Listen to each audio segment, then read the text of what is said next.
आज बहुत ही हर्ष का दिन है। आज हमारे इंस्टीट्यूट में समीक्षा इंस्टीट्यूट आज हमारे इंस्टीट्यूट में आज MBPSC सेलेक्टेड स्टूडेंट्स जो आज प्रशासनिक अधिकारी के रूप में चयनित हुए और आज आपके बीच में है। आज वो सफलता के बारे में बताएंगे कि आज वो सफलता किस तरीके से मिली, बहुत सारे टिप्स आपको देंगे।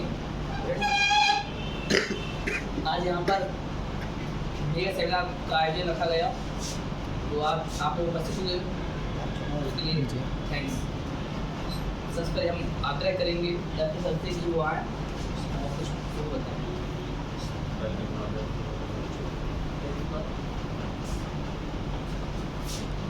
तो कार्यक्रम के शुभारंभ करने से पहले हम सबसे पहले स्वागत करेंगे कि विनोद सर आए और माल्यार्पण करते हैं।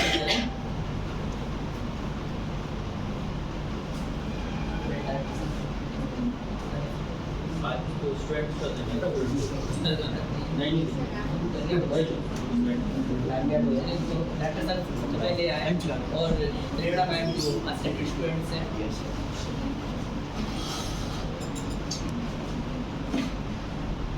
अरे हम लोग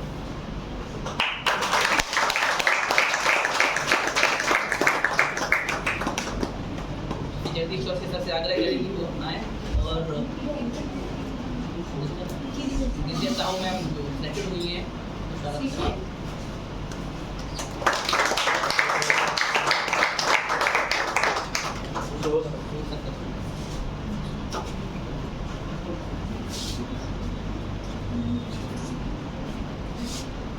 विद्यार्थियों बस मैं यही कहना चाहूँगा कि ये जितना डिजर्व करती थी, ठीक है, उससे इसको कम मिला है। अभी इसे और आगे जल्दी बढ़ी।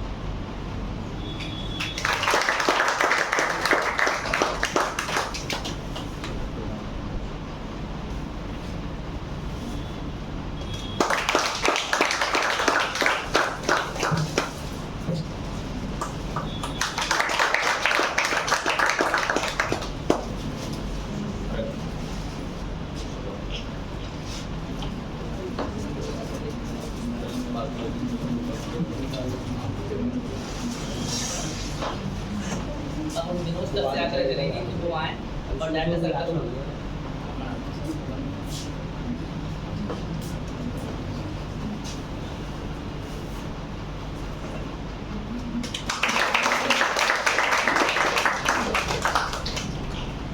सर से आग्रह करेंगे कि वो सतीश चौधरी सर का माल्यार्पण कर सकते हैं।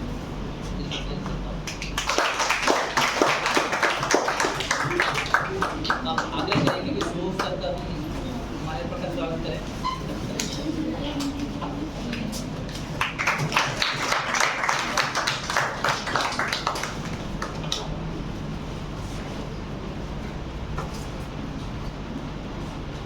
कार्यक्रम को आगे बढ़ाते हुए हम आग्रह करेंगे डॉक्टर सर आए और कार्यक्रम की भूमिका जो प्रारंभ से वो स्टार्टिंग करवाएं और बच्चों को मोटिवेट करें।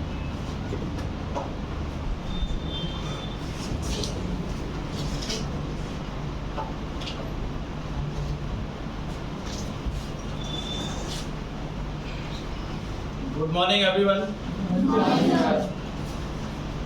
समीक्षा इंस्टीट्यूट के द्वारा आयोजित इस मेगा सेमिनार में आप सभी का बहुत बहुत स्वागत, अभिनंदन।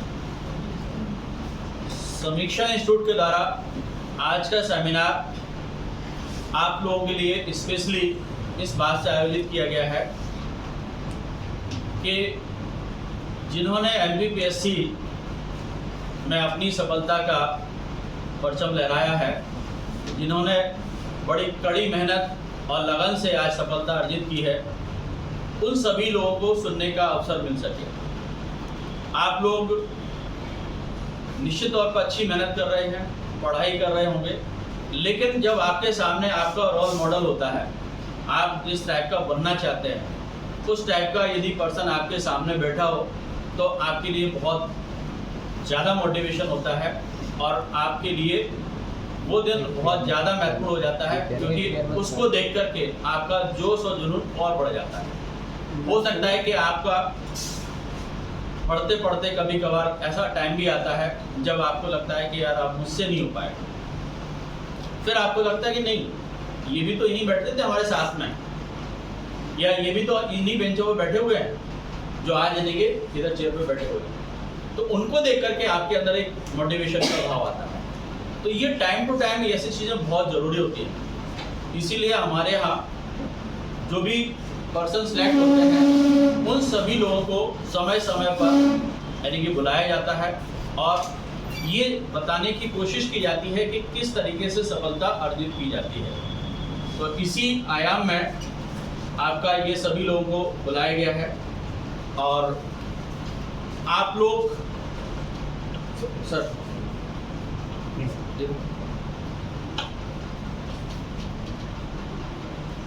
सबसे पहले क्लैपिंग करके आप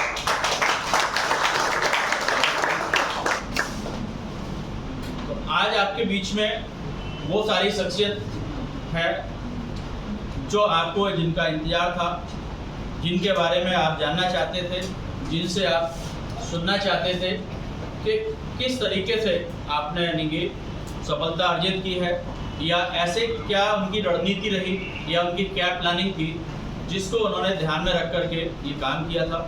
और आपकी यदि कहीं डायरेक्शन गलत हो रही हो तो आप उसको सुधार सकते हैं, क्योंकि ये आपके पास में एक डायरेक्शन देने वाले लोग वो हैं जिन्होंने इस मंजिल को पा लिया है, यानी कि सारे रास्ते पार करके अपनी मंजिल को पा लिया है। तो आप लोग यानी कि कोई भी व्यवधान आ रहे हैं या किसी प्रकार की कोई समस्या आ रही है या आपके अंदर कोई ऐसी जिज्ञासा हो कि जो आपको लगता है कि मुझे जानना चाहिए, तो आज उन लोगों के बीच में आप बैठे हुए हैं, उनसे आप जान सकते हैं कि किस प्रकार से उन्होंने सफलता अर्जित की। तो आज मैं उन्हीं लोगों को यानी कि मंच ये देना चाहूँगा, क्योंकि आज उन्हीं का ये है ना। मैं तो आपको बताता ही रहता हूँ और सभी लोग एक बार तालियां बजा करके उनको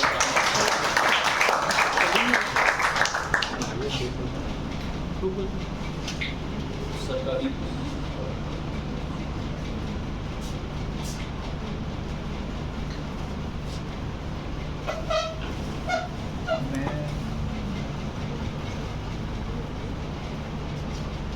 बैठो जल्दी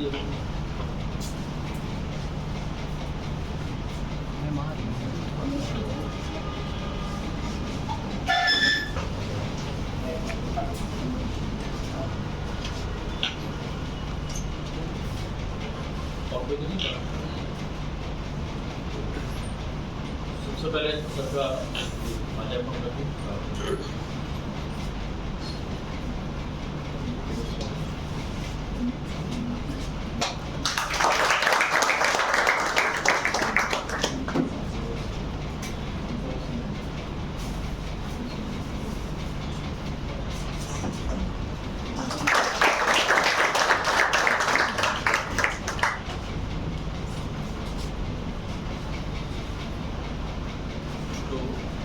कार्यक्रम को आगे बढ़ाते हुए मैं बहुत ज़्यादा लंबा चौड़ा कोई भाषण नहीं दूंगा, क्योंकि मुझे तो आप सुनते ही रहते हैं। तो आज आप जिनको सुनना चाहते हैं उनको हम आपके बीच में बुलाते हैं। तो सबसे पहले मैं प्रेरणा गुप्ता जी को बुलाना चाहूँगा कि वो आए और किस तरह से उन्होंने तैयारी की और क्या क्या उनकी रणनीति थी, किस प्रकार से उन्होंने पहली बार में ही इतनी अच्छी पोजीशन पाई। तो इसके लिए मैं उनको आमंत्रित करूँगा। बहुत बहुत तालियाँ बजा करके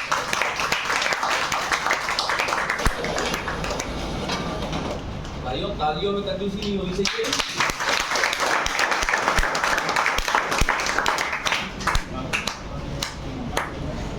thank you so much sir, director समीक्षा इंस्टीट्यूट श्री नरेंद्र भदौरिया सर। मैं उनको दिल से धन्यवाद देती हूँ कि उन्होंने मुझे ये अपॉर्चुनिटी दी कि मैं अपने एक्सपीरियंसेस और जो भी मेरी प्रिपरेशन जर्नी रही उसके बारे में आप लोगों के साथ शेयर कर सकें। सबसे पहले जैसा हम सब जानते हैं कि सिविल सर्विसेज एग्जामिनेशन जो है इसमें काफ़ी पेशेंस और स्ट्रैटेजी का बहुत थोड़ा सा यहाँ रोकना चाहूँगा। ये अभिषेक मिश्रा जी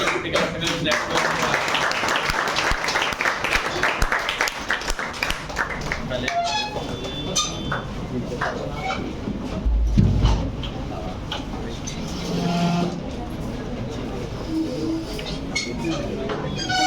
आइए।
देखिए, एक बात कही जाती है ना, खास करके यूपीएससी जैसे एग्जाम के बारे में,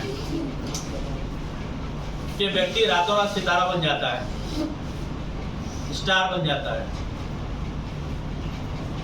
वो कब बन जाता है? जिस दिन रिजल्ट आता है उसी दिन से वो स्टार बन जाता है और आप सभी लोग जानने लगते हैं। उससे पहले ये गुमनाम सितारे होते हैं, इनको लोग नहीं जानते, लेकिन उनके पीछे जो उन्होंने मेहनत की होती है उसको किसी को नहीं पता होता है।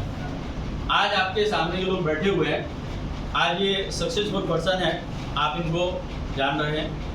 आप अभिषेक मिश्रा जी हैं, इनके एमपी में 5th रैंक है। पर इसके लिए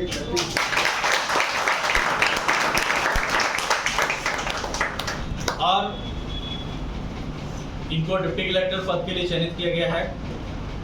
इससे पहले आपको प्राइवेट सेक्टर में थे और काफ़ी अच्छे पैकेज पर वर्क कर रहे थे, लेकिन यहाँ पर आने के बाद, यानी कि प्रशासनिक सेवा में आने के बाद जो नेम और फेम मिलता है वो शायद हो सकता है प्राइवेट सेक्टर में नहीं मिल पाता। प्राइवेट सेक्टर में हो सकता है कि बहुत अच्छी फैसिलिटीज़ मिलती है, बहुत अच्छा पैकेज भी मिलता है, बहुत सारी चीज़ें मिलती हैं, वो आपकी पर्सनल लाइफ बहुत अच्छी हो सकती है। बट यहाँ पर आपको जो पब्लिक सेक्टर में आकर के आम जनता के लिए काम करने का जो अवसर मिलता है, जो आपको अंदर से खुशी मिलेगी, वो हो सकता है वहाँ पर नहीं मिलेगा। तो वो सारा काम इन लोगों ने कर दिया है। अब इनको अवसर मिल रहा है कि पब्लिक की सेवा करने का।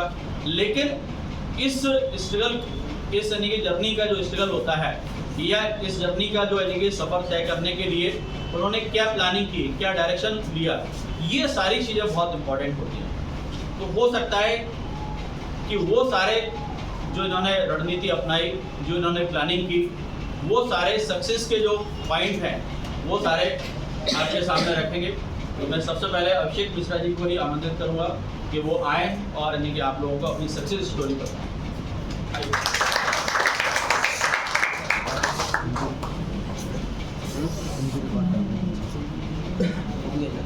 फोटो और अच्छी सी वीडियो बना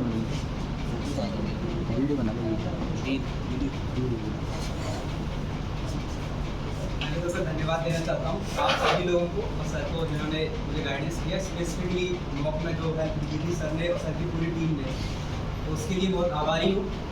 और पहले तो स्ट्रेटजी के ऊपर प्रिपरेशन से पहले मैं 2-3 जो मिथ हैं हमारे वो तोड़ना चाहूँगा।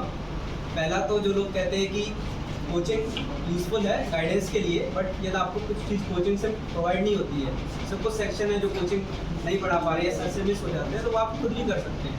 तो मेरा केस है, मेरा अभी भी जॉब है प्रेजेंट में, तो मैंने बहुत सारी चीज़ें सर की हेल्प से और खुद भी प्रिपेयर की, क्योंकि मैं पुणे में पोस्टेड था, अभी भी हूँ। तो ऐसा नहीं है कि आपको पूरी तरीके से कोचिंग पे निर्भर रहना है। कोचिंग आपके जो डायरेक्शन है उसको थोड़ा स्पीडिफाई कर देगा, आपको गाइडेंस में हेल्प कर देगा, but at the end prepare आपको करना है, एग्ज़ाम में लिखना आपको है। तो you have to prepare well with the guidance of sir.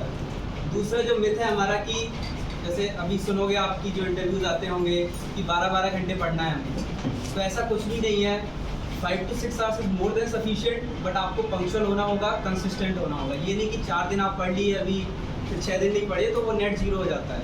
तो वो 4 या 5 घंटे पढ़ो, और वो भी very specific to the syllabus, ये कुछ भी नहीं पढ़ना है, जो उन्होंने सिलेबस दिया हुआ है आयोग ने उसको हमको नज़र में रख के पढ़ना है। और 4 to 5 आवर्स, ये आपको थोड़ा लग रहा है तो 5 to 6 hours, but regularly is more than sufficient to clear this examination. Third जो मिथ रहता है कि हमारे अंदर की कौन सी बुक्स हम प्रेफर करें, हर बुक बढ़िया है, आपको सिर्फ हर सब्जेक्ट के लिए एक मैक्स टू मैक्स 2 बुक इनको लेना है और इन्हीं को रिवाइज करना है। ये नहीं कि 4 जगह से 4 मटेरियल मिल गया तो उसको पढ़ रहे हैं, वो हमें डिस्ट्रैक्ट करता है।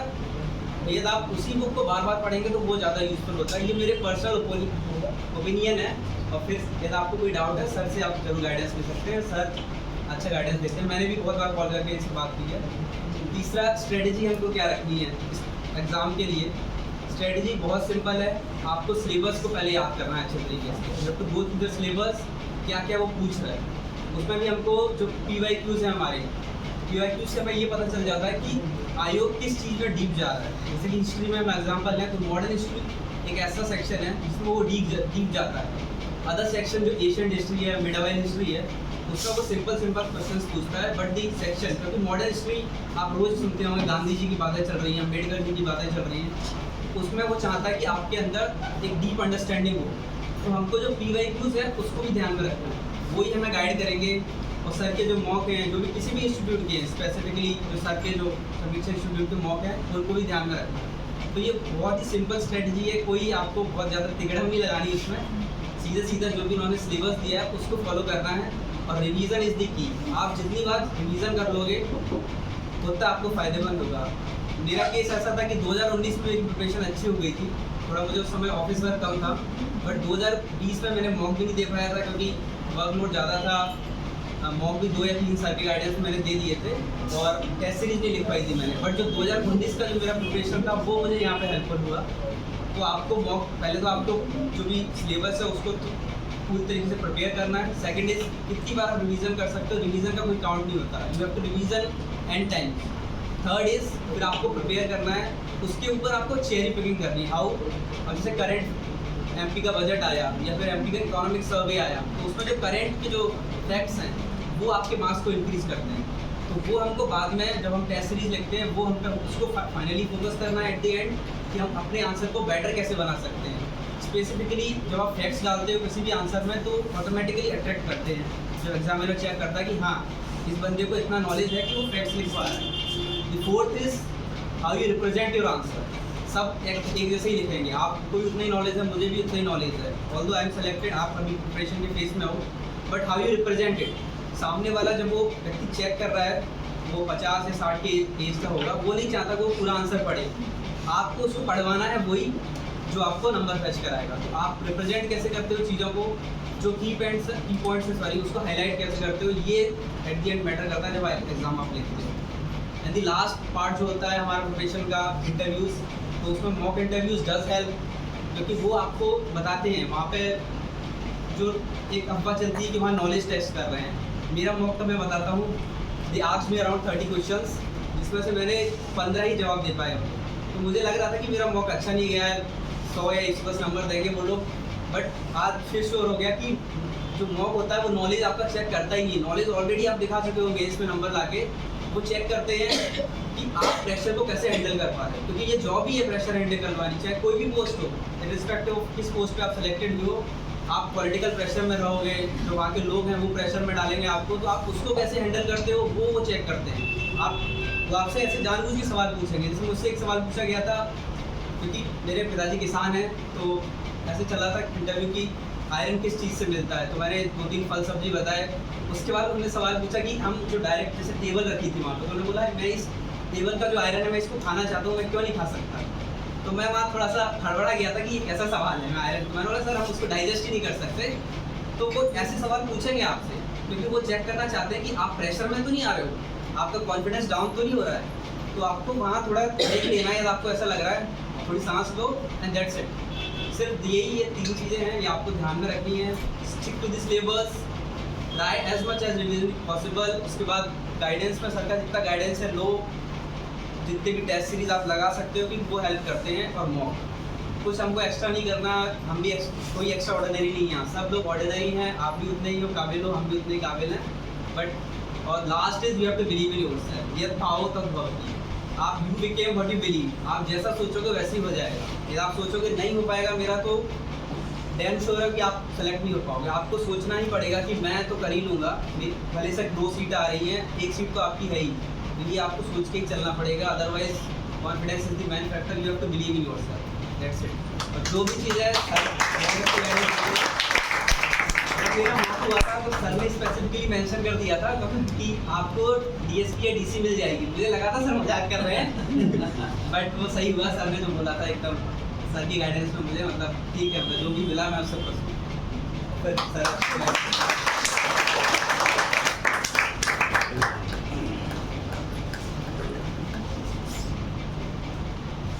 जैसा कि मैंने बताया कि अभिषेक जी अभी प्राइवेट सेक्टर में वर्क कर रहे थे, पुणे में थे। रिजल्ट आया तब भी वहीं थे, वहीं मैंने इनको विश किया, बताया, तो बड़ी खुशी हुई। और इसके बाद कल ही आए हैं, स्पेशली मैंने कॉल किया, मैंने कि बच्चे इंतजार कर रहे हैं, आपका यानी कि गाइडेंस चाहिए।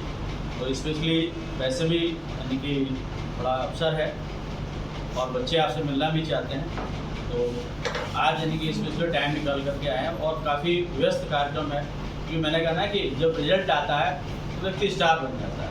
तो आज यानी कि हर जगह इनका इंतजार है। भाई रिलेशन में भी सभी लोग मिलना चाहते हैं, घर में भी मिलना चाहते हैं। और अभी मुझे लगता है कि शायद निकलना है आपको, 12 बजे तक निकल जाऊँगा। अच्छा अगर टाइम है तो इसी क्रम में मैं आपको बुलाना चाहूँगा प्रेरणा गुप्ता जी को, वो आकर के अपनी यानी कि बात करके और अपनी सक्सेस की जो मैंने कहा कि स्टोरी है, या उनके जो किस तरह से उन्होंने सक्सेस ली, उनकी क्या रणनीति रही, क्या प्लानिंग की, और वो मैंने कहा ना कि हर व्यक्ति के एक अपनी स्ट्रेंथ होती है, वो उन्होंने क्या फॉलो की। जैसे अभिषेक मिश्रा जी की मैं बात करूँ तो बिल्कुल सही बात है कि इनका लिखने का तरीका बहुत अच्छा था। टेस्ट सीरीज में कुछ चीज़ रिफ्लेक्ट होती थी। और जिस दिन इनके मॉक हुए थे तो शायद मुझे लगता है लास्ट था उस दिन आपका, काफ़ी एक तो पेशेंस इस बात का चेक हो गया कि आप काफ़ी वेट करना पड़ा। और उस कंडीशन में भी मतलब बहुत पेशेंसफुली, मेन चीज़ ये होती है कि आपका जब इंटरव्यू होता है तो वो आपका नॉलेज का चेक नहीं कर रहे हैं, आपकी वो पर्सनालिटी का चेक कर रहे हैं। और पर्सनालिटी को चेक करने का तरीका ये होता है कि आपसे नॉलेजफुल क्वेश्चन पूछे जाए। तो यहाँ पर यानी कि बातचीत करने का तरीका है, तो बातचीत किस विषय पे की जाए, जो इंटेलेक्चुअल हो। तो उन इंटेलेक्चुअल क्वेश्चन पर यानी कि चर्चा करते समय आपका क्वेश्चन तो ठीक है, उसका आंसर देखना चाहते हैं, लेकिन उससे ज़्यादा आपकी पर्सनालिटी में क्या चेंजेज आ रहा है वो आपका यानी कि देखे जाते हैं। जैसे अभी अभिषेक जी ने अपना बताया एक्सपीरियंस के, उन्होंने कहा कि था आयरन किन किन सब्जियों से मिलता है।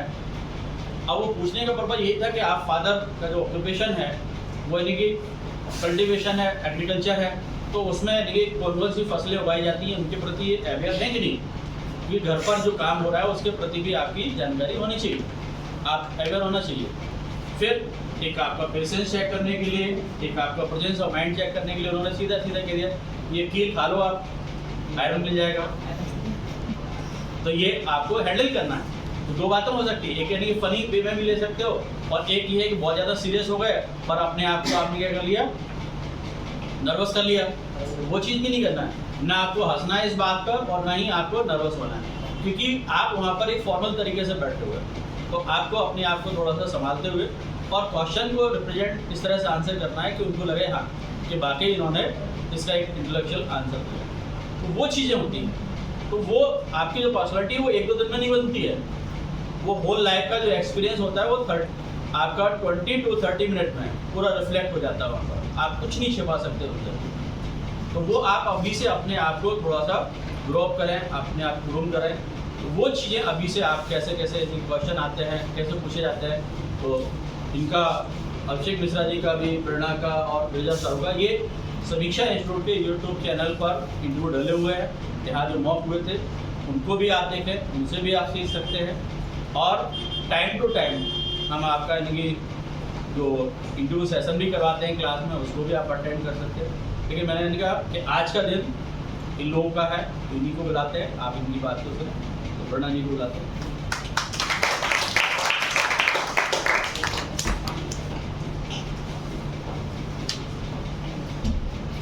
एक बार फिर से थैंक यू सर अपॉर्चुनिटी देने के लिए कि मैं अपने एक्सपीरियंसेस आप सबके साथ शेयर करता हूँ। जैसा कि मैं बता रही थी कि सिविल सर्विसेज काफ़ी एक एग्जॉस्टिव जर्नी है, इसमें आपको काफ़ी पेशेंस रखना पड़ेगा। 3 स्टेज एग्ज़ाम है और जब हम MPPSC 2020 की बात करते हैं तो उसके रिजल्ट्स आने में भी काफ़ी डिले हुआ था। उस दौरान जो 3 इम्पॉर्टेंट वैल्यूज़ हैं जो आपकी स्ट्रैटेजी में, आपके ओपिनियन में ये सब होना चाहिए, वो है कंसिस्टेंसी, हार्ड वर्क और पेशेंस। इन तीनों का अगर आप एक बैलेंस करके और बैलेंस अप्रोच रखेंगे तो आई थिंक कि आप बने रह पाते हैं अपनी प्रिपरेशन में। जैसा कि अभिषेक मिश्रा सर ने बताया कि किन किन चीज़ों का हमें ध्यान में रखना है प्रिपरेशन के वक्त। लिमिटेड रिसोर्सेज हो, उन लिमिटेड रिसोर्सेज में भी मैं एक चीज़ ऐड करना चाहूँगी कि जितना ज़्यादा कंसोलिडेटेड आप अपने सिलेबस में जो टॉपिक्स हैं उनको कर सकें। आप सेल्फ नोट्स के थ्रू कर सकते हैं। यदि आप कोई कोचिंग मटेरियल रेफर कर रहे हैं तो उसमें भी हाईलाइट कर सकते हैं, क्योंकि ये प्रैक्टिकली उतना पॉसिबल नहीं है जब आपके पास लिमिटेड टाइम हो तो हम हर चीज़ का नोट्स बना सकें। तो यदि अगर मेरे पास कुछ मटेरियल है, जैसे लक्ष्मीकांत है, उसका कुछ एक टॉपिक है जिसका मैं सेल्फ नोट्स बनाने की बजाय जो इम्पॉर्टेंट की पॉइंट्स हैं जो मुझे एग्जाम के लिए याद रखना है उनको हाईलाइट करूँगी। जब वो मेरे को एग्जाम के लिए पढ़ना होगा सिर्फ उतना हाईलाइटेड पोर्शन को मैं रिवाइज करूँ। तो सेल्फ नोट्स और ये जो बुक्स के थ्रू आपका हाईलाइटेड मटेरियल है, इनकी एक बैलेंस्ड अप्रोच हो। इसके अलावा सर ने बोला आंसर राइटिंग पर बहुत ध्यान रखना है, तो आंसर राइटिंग, मल्टीपल रिविजन्स और कंसोलिडेटेड मटेरियल, इन तीनों से आपकी मेंस की स्ट्रैटेजी बनती है। और इस पूरे प्रिपरेशन में स्ट्रैटेजी का खेल है। ऐसा नहीं है जैसे हम 6 पेपर्स हैं हमारे मेंस में, उसमें जो फर्स्ट 3 पेपर्स हैं 300 मार्क्स के हैं, उसके बाद 200 मार्क्स और ऐसे पेपर 100 मार्क्स। अब हमें हमारी स्ट्रेंथ और वीकनेसेस को एनालाइज करना है कि मैं जिस सब्जेक्ट में बहुत ज़्यादा अच्छी हूँ उसको मैं बिल्कुल भी इग्नोर नहीं करूँ कि मैं तो इसमें कर ही लूँगी। उसको एक बैलेंस टाइम देकर के मैं कोशिश करूँ कि मैं उसमें मैक्सिमम से मैक्सिमम स्कोर कर सकूँ। वहीं जिन सब्जेक्ट्स में मैं बहुत ज़्यादा वीक हूँ उनको उनसे डर के ये ना करूँ कि मैं उन्हें छोड़ ही दूँ, एटलीस्ट मैं इतना उनको स्ट्रॉन्ग कर लूँ कि एवरेज मार्किंग ले सकूँ। इसके अलावा कुछ यूनिट्स ऐसी हैं, जैसे मैं अगर पेपर 2 पार्ट बी की बात करूँ, उसमें यूनिट 1 इकोनॉमी और MP इकोनॉमी काफ़ी लेंथी सिलेबस रहेगा। वहीं अगर मैं पेपर 1 पार्ट बी के यूनिट 5 की बात करूँ, GIS GPS, उसका सिलेबस बहुत छोटा है। दोनों ही यूनिट्स हमें 30 मार्क्स दे रही है, बट एक यूनिट बहुत लेंथी है, एक यूनिट बहुत छोटी है। तो जो छोटे यूनिट्स हैं उनको हम एग्जॉस्टिवली और एक स्ट्रैटेजी के साथ पूरी तरीके से प्रिपेयर करें कि वहाँ का कोई भी क्वेश्चन आएगा हमसे मिस नहीं होना चाहिए, या हम उसमें बहुत एवरेज आंसर ना लिख के आ पाए, अच्छे से अच्छा आंसर लिख के आ पाए। और जो लेंथी यूनिट्स हैं उनके लिए हो सकता है आप 1-2 टॉपिक्स छोड़ भी रहे हैं, नहीं कवर कर पा रहे, तो उनमें आप एवरेज भी लिख के आ रहे हैं, एवरेज मार्क्स स्कोर कर रहे हैं। तो मतलब एक मार्क्स गेन करने की स्ट्रैटेजी है।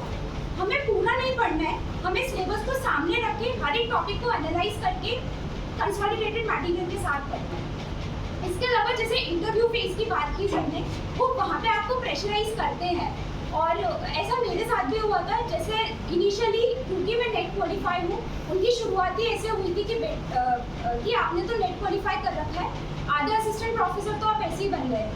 तो उनको उस वक्त बोलना था कि अभी नहीं, मैंने बोला उनको कि अभी नहीं सर, इसके लिए असिस्टेंट प्रोफेसर का एग्ज़ाम भी क्वालिफाई करना होता है। तो उन्होंने फिर मुझसे नेक्स्ट क्वेश्चन पूछा कि आपने कहीं पढ़ाया भी है क्या? तो मैंने उन्हें मना किया और मैंने बोला सर अभी बिल्कुल प्रिपरेशन ओरिएंटेड मैं प्रिपेयर कर रही हूँ।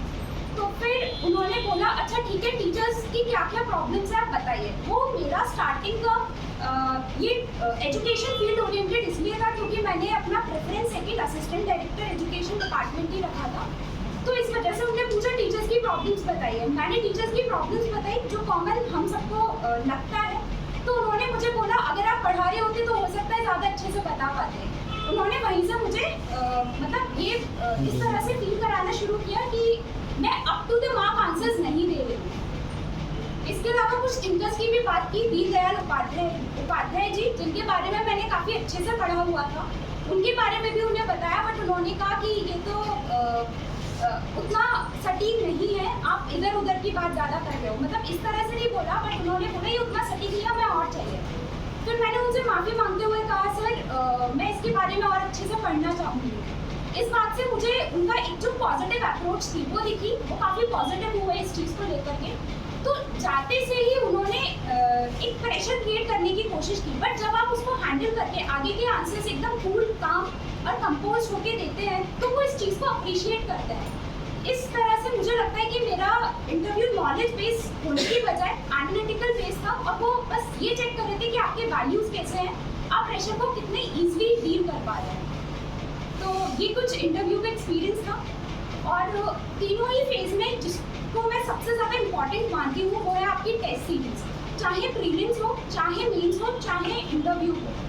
तो अगर प्रीलिम्स में आप जितने ज़्यादा एमसीक्यू सॉल्व करोगे पढ़ने के साथ साथ, रिविजन के साथ साथ, वो आपने कॉन्फिडेंस बिल्ड करेगा। Same cases with mains. Mains में आंसर राइटिंग, और answer writing in the time bound manner, वो बहुत ज़रूरी है।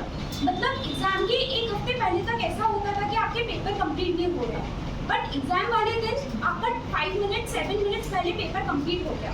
तो ये अपने आप में जो टेस्ट सीरीज है वो आपने कॉन्फिडेंस बिल्डअप करके, which is very necessary in the process. और इंटरव्यू में भी, मॉक इंटरव्यू इस बात की गारंटी नहीं होती कि आपसे जो क्वेश्चन इधर पूछे जा रहे हैं वो भी वहाँ पे पूछे जाए। मेरा इंटरव्यू काफ़ी अलग था, अलग लाइन्स पे था, बट मॉक इंटरव्यू प्रैक्टिस से आपका कॉन्फिडेंस बूस्टअप होता है, आपको आपके वीक एरिया समझ आते हैं, स्ट्रेंथ एरिया समझ आते हैं, जिनका आप अकॉर्डिंगली काम कर सकते हैं। तो ये एक शॉर्ट में जो एक अप्रोच होनी चाहिए ये वो थी। बाकी थैंक यू सो मच। यदि आपके कोई क्वेश्चन हो तो आप पूछ सकते हैं।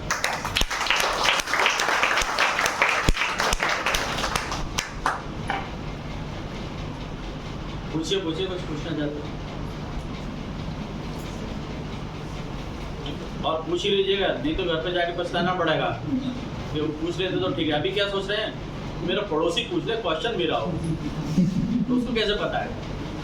आपको अपना क्वेश्चन पूछना पड़ेगा। मेरा नाम शिवानी त्रिपाठी और मैं ये पूछना चाहती हूँ कि जैसे आपने बोला कि कंटिन्यूटी को रखा जाए, तो मतलब 8 दिन होते हैं, 10 दिन होते हैं, तब तक तो पढ़ाई अच्छी चल रही होती है। फिर मतलब ऐसा होता है कि 4-5 दिन हम पढ़ाई में मन नहीं लगता है, या फिर कोई भी ऐसा सिचुएशन होती है या कुछ ऐसी प्रॉब्लम होती है जिससे वो कंटिन्यूटी ब्रेक हो जाती है, फिर वो उस तरीके से नहीं पढ़ पाते हैं। तो इसके लिए क्या किया? सबसे पहले हमें ये एडमिट करने की ज़रूरत है कि सब यहाँ पे ह्यूमन बींग्स है और ये सबके साथ होता है। और मतलब ऐसा हो सकता है कि कई बार 4-5 दिन हमने बहुत अच्छे से किया, फिर 1-2 दिन आपका मतलब एक ग्राफ के फॉर्म में होता है, एक बार आप पीक पे गए फिर आप डाउन हुए।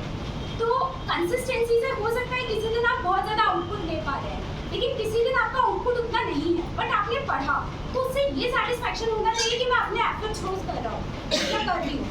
और जैसा आपने बोला कि हर 8वें दिन के बाद ऐसा लगने लगता है, तो मैं ये कहूँगी कि आप उस वक्त ब्रेक लीजिए। आपको जो भी करना पसंद है, जैसे मुझे मूवीज़ देखना पसंद है, तो आपको फ्रेंड्स के साथ घूमना या मूवीज़ देखना या किसी भी तरह का ब्रेक आप लीजिए, जिससे आप रिवाइव हो जाते हैं, रिफ्रेश हो जाते हैं।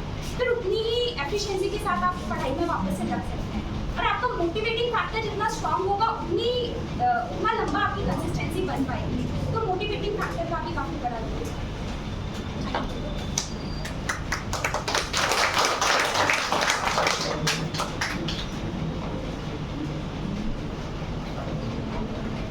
और कोई क्वेश्चंस?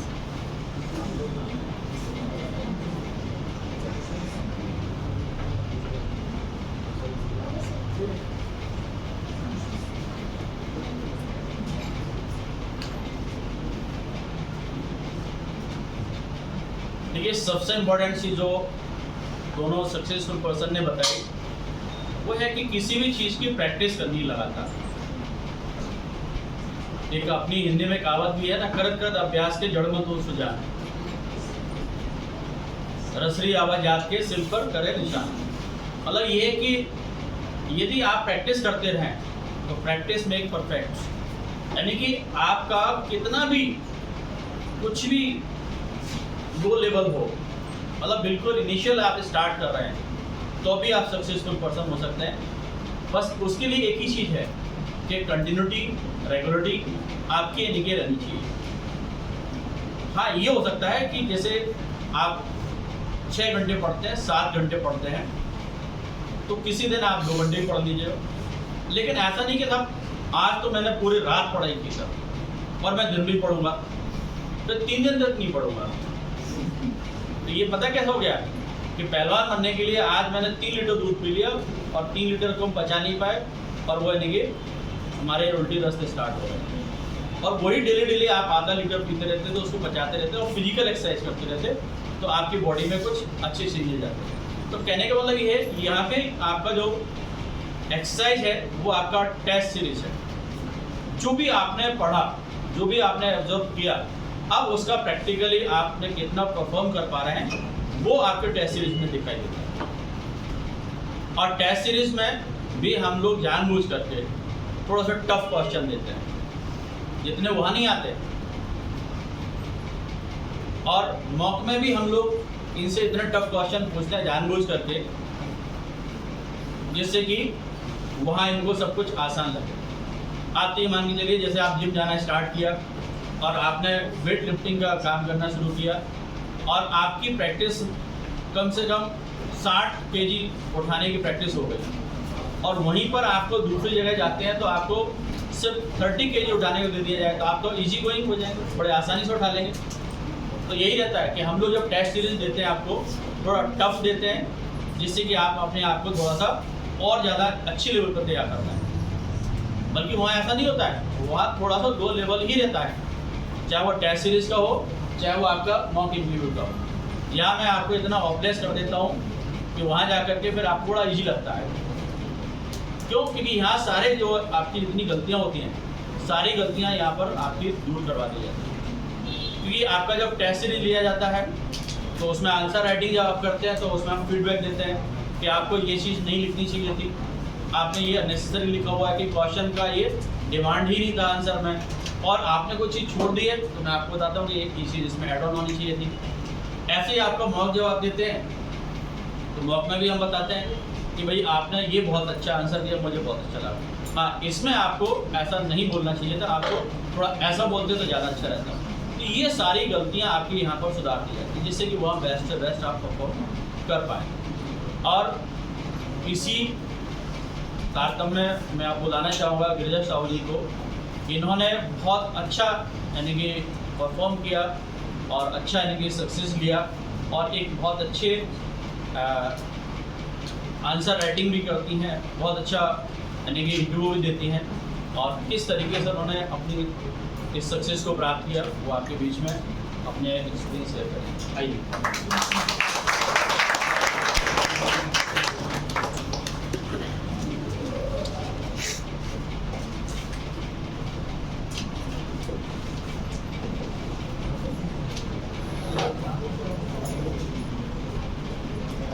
Hello to everyone.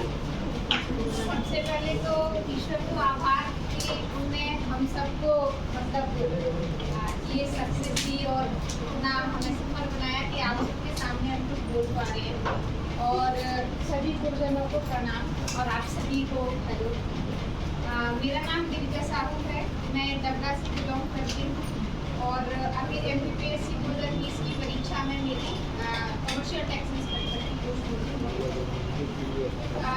प्रेरणा ने और अभिषेक जी ने तैयारी के बारे में बहुत कुछ बताया कि प्रीलिम्स मेंस इंटरव्यू पर मतलब लगभग चर्चा हो गई है, लेकिन मैं आप ऐसे डोमेन पर थोड़ा बात करना चाहती हूँ कि मतलब हम जब प्रिपरेशन करते हैं तो उसमें हमें जो किताबी ज्ञान है वो तो हमें लेना ही है, लेकिन साथ साथ में अपना जो मेंटल प्रेशर है उसको भी एक मैनेज करके चलना है।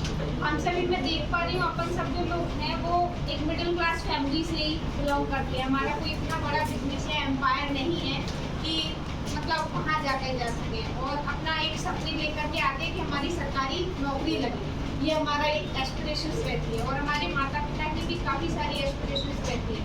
तो over the period of time जब हम पढ़ते रहते हैं और मतलब इसमें लगे रहते हैं, कभी कभी होता है कि एग्जाम्स निकलते भी नहीं है, तो उसमें प्रेशर कैसे हैंडल करें ये भी एक इम्पॉर्टेंट इशू है।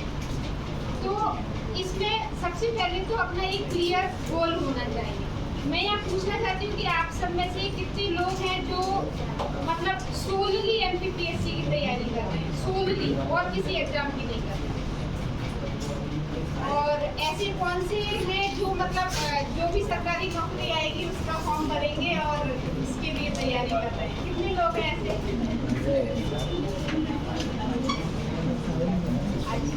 मतलब मेरे कहने का उद्देश्य ये है कि आप किसी एक एग्जाम को अपनी प्रायोरिटी में रखिए और उसके लिए ही सोचली तैयारी कीजिए। उससे क्या होता है कि आपका ध्यान नहीं भटकता है और आप उसमें बिल्कुल डेडिकेटेड मैनर में तैयारी कर पाते हैं।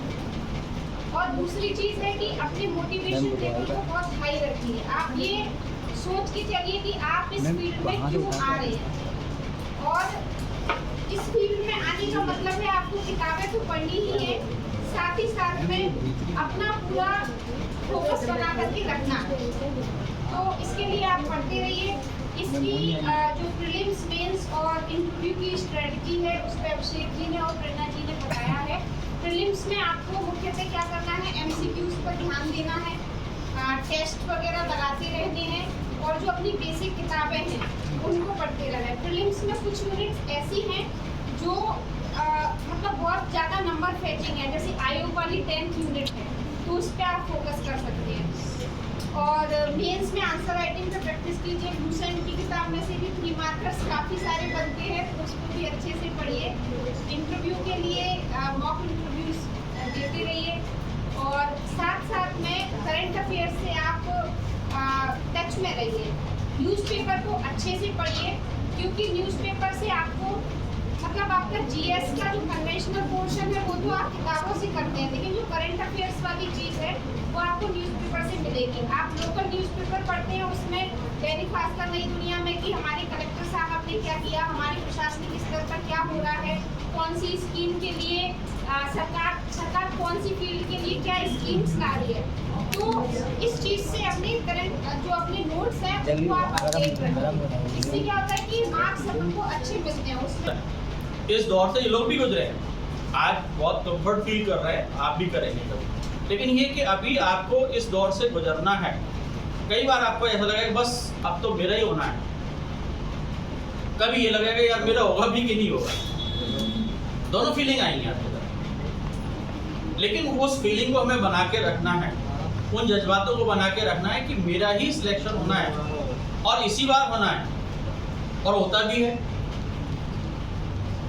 बस ये है कि आप अपनी स्टडी को कंटिन्यू बना के रखें। और ये टाइम टू टाइम जो हमारे टेस्ट होते हैं वो इसी के लिए होता है कि आप अपना सेल्फ एनालिसिस करें और साथ में मुझे भी पता चले कि हाँ आप कैसा पढ़ रहे हैं और मुझे किस तरीके से आपको गाइड करना है, कहाँ आप इतनी गलती कर रहे हैं उनको मुझे सुधरवाना है आपको, और जो आपका स्ट्रेंथ है उसको और थोड़ा सा मुझे इम्प्रूव करवाना है। ये सारी चीज़ आप करते चलिएगा, रास्ता बड़ा आसान होता जाएगा, मंजिल के करीब पहुंच जाएंगे और मंजिल एक दिन प्राप्त कर लेंगे। बस एक ही चीज़ करनी है जो अभिषेक जी ने बोला ना कि किसी भी चीज़ को आपको ज़्यादा नहीं कि उसमें भटकाव में नहीं रहना। आपको जो स्टडी मटेरियल प्रोवाइड किया जा रहा है इंस्टीट्यूट की तरफ से उसको आप पढ़ते रहिएगा, बार बार पढ़िएगा। एक ही चीज़ को आपको बार बार पढ़ना है, एक ही रिसोर्सेज को आपको बार बार यूज़ करना है। बहुत सारे रिसोर्सेज को यूज़ करते हैं तो उससे क्या होता है कि हमारी एनर्जी जो है ना एक जगह फोकस नहीं हो पाती है, और उससे भी क्या होता है कि बार बार अलग अलग जो राइटर्स होते हैं, अलग अलग ऑथर होते हैं, वो अपने एक एंगल से लिखते हैं उसको, तो वो बार बार आपका क्या होगा, दृष्टिकोण चेंज होगा, फिर आप अपना खुद का व्यू बना ही नहीं पाएंगे। एक ही रिसोर्सेज को पढ़ें, उसके बाद अपनी खुद का थॉट प्रोसेस होता है उसको आगे बढ़ाएं, उसमें थॉट प्रोसेस के तहत यानी जो चीज़ें आपको लग रहा है उनको ऐड ऑन करें। ये सबसे इम्पोर्टेंट चीज़ होती है।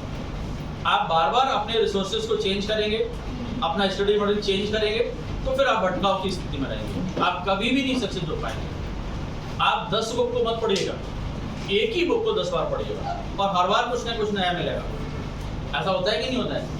एक ही बुक को आप बार बार पढ़ते हैं तो उसमें कुछ ना कुछ आपको नया मिल जाता है। तो यही करना है, भटकाव से दूर रहना है, डेडिकेटेड स्टडी करना है, कंटिन्यूटी बना के रखना है, और सबसे इम्पोर्टेंट चीज़ है कि टेस्ट जरूर देना है। आपको प्री के भी टेस्ट देना है, मेंस के भी टेस्ट देना है, और जब आपका इंटरव्यू कॉल होता है तब मॉक टेस्ट देना है। लेकिन उससे पहले आपको अपनी पर्सनालिटी को इस तरह से डेवलप करना है कि एक एडमिनिस्ट्रेटिव ऑफिसर का किस तरह से बिहेव होता है, किस तरह की उसकी बॉडी लैंग्वेज होती है।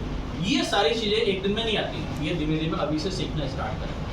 आप क्लास में भी आते हैं तो डिसिप्लिन में रहिए, तो ये भी एक पार्ट होता है उसका। आप स्टडी कर रहे हैं तो ये क्या कर रहे हैं, आप अपना पेशेंस दिखा रहे हैं, डेडिकेशन दिखा रहे हैं और अपनी रिस्पॉन्सिबिलिटी को दिखा रहे हैं। यही चीज़ें आपको प्रशासन में आकर के दिखानी है। ये सारा प्रोसेस जो किया जा रहा है ना, इसलिए किया जा रहा है कि एक अच्छा एडमिनिस्ट्रेटर आप बनकर के पहले से ही आ रहे हैं। बस वहाँ पर आकर के आपको जिम्मेदारी दे दी जाएंगी, किसी को जिला स्तर की मिलेगी, किसी को ब्लॉक स्तर की मिलेगी, किसी को तहसील स्तर की मिलेगी, उन जिम्मेदारी को निभाना। लेकिन पर्सनालिटी आपकी पहले से ही तैयार हो रही है। जो आप तैयारी कर रहे हैं ना, पढ़ाई कर रहे हैं, यही काम हो रहा है कि आपके लिए एक पहले की ट्रेनिंग हो रही है, सिलेक्शन से पहले की ट्रेनिंग चल रही है, वो आपको एक अच्छी पर्सनालिटी के रूप में डेवलप हो रहा है। अब मैं अपने साथी जगदीश चौरसिया जी को बुलाना चाहूँगा। सर के बारे में मैं बता दूं कि सर पिछले 15 वर्षों से मुखर्जी नगर, जो बहुत बड़ा केंद्र है दिल्ली का, वहाँ पर पिछले 15 सालों से टीचिंग कर रहे थे अलग अलग इंस्टीट्यूट्स में। लेकिन मेरे विशेष आग्रह पर सर ग्वालियर में आए और पिछले 3 सालों से यानी कि समीक्षा इंस्टीट्यूट में लगातार छात्रों का मार्गदर्शन कर रहे हैं। और अभी जो हमारा मॉक इंटरव्यू का बोर्ड बनता है उसमें भी सर लगातार स्टूडेंट्स को यानी कि गाइड करते हैं। तो मैं सर से आग्रह करूँगा कि जो लोग सिलेक्ट हुए हैं उनको अपना आशीर्वाद वचन दे करके उनको आशीष दें और आपको थोड़ा सा गाइड करें।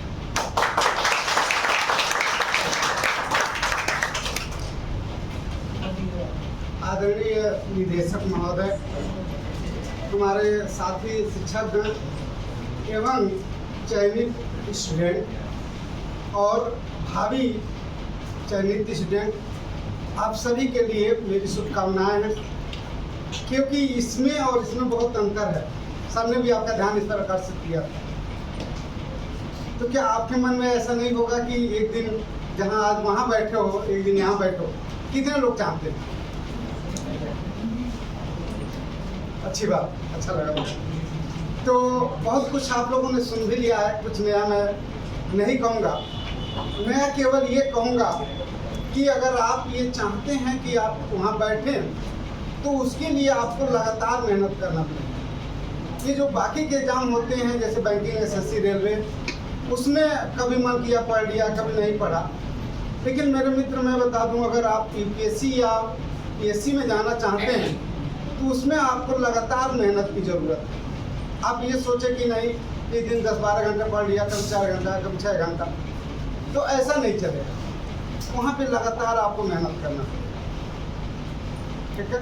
और ये एक दिन का परिणाम नहीं है। आप तीनों स्टूडेंट अभी सिलेक्टेड बैठे हुए हैं और अपने अपने रैंक के अनुसार हैं, जिसने जितना मेहनत किया उसके अकॉर्डिंग हैं यहाँ पे सभी।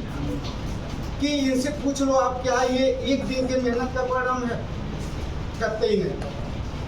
कभी कभी ऐसा होता है कि जिस एग्जाम को आप टारगेट में रख के पढ़ते हो वो जरूरी नहीं है कि उस बार ही आ जाए। अगली बार कुछ और पढ़ते हो, उस बार वो भी नहीं आ। लेकिन इस क्रम में ये जरूर होता है कि अगर आप संपूर्णता के साथ पढ़ते हो, कोई टॉपिक छोड़ते नहीं हो, तो फिर वो आएगा कहाँ से? और एक बात बहुत साफ है कि कभी भी आसमान से प्रश्न नहीं पूछे जाते। जो कमीशन सिलेबस निर्धारित करता है उसी के आसपास उसकी कहानी घूमती है। और मैं बहुत एक छोटा उदाहरण के माध्यम से अपनी बात रखना चाहूँगा कि हम लोग क्या करते हैं कि कमीशन ने ये पूछ लिया तो हम लोग उसको तैयार करते हैं, तब तक कमीशन वहाँ से आगे निकल जाता है, फिर हम उसके पीछे भागते हैं, फिर यही क्रम लगातार चलते रहता है, तो कभी आपका सिलेक्शन नहीं होगा। आपको कमीशन से आगे जाके सोचना पड़ेगा